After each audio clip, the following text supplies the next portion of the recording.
Hi, HL seminar students, or HL students in general.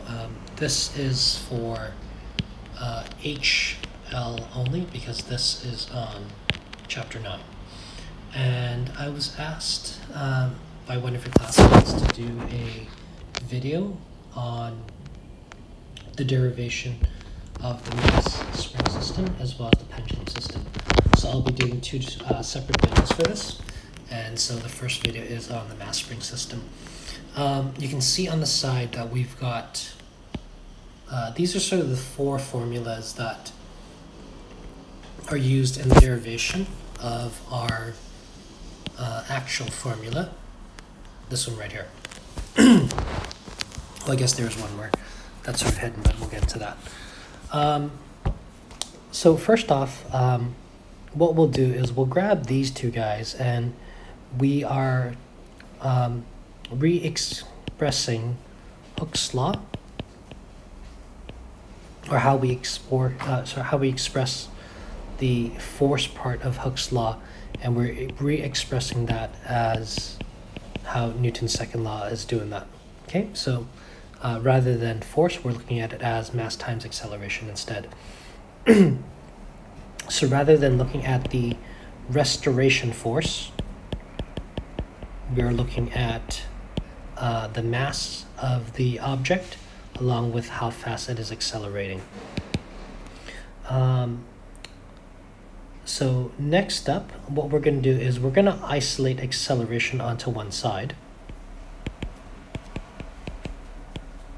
And we're going to bring this into our formula right now. So we're going to get negative w squared x negative kx over m. So let's do some simplification first. So the negative signs are going to cancel out. Displacement is going to cancel out. So let's clean that up a little bit. So we have w squared k over m. And what we're going to do is we're going to do a square root on both sides, giving us k over m. Okay, and at this point we're going to be bringing in our angular velocity, or sorry, angular frequency. We're going to be bringing that in. So we have 2 pi f k over m, and we are going to be changing frequency. So this is sort of the other hidden formula.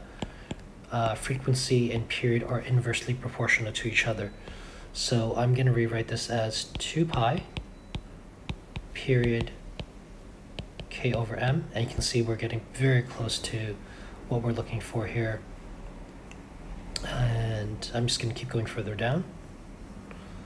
So we're going to have 2 pi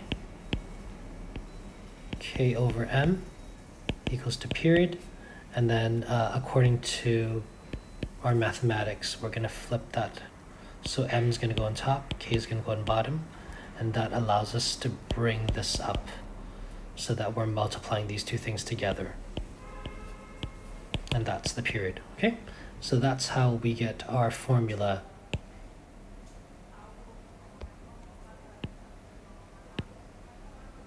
right here. Okay guys, see you in the next video.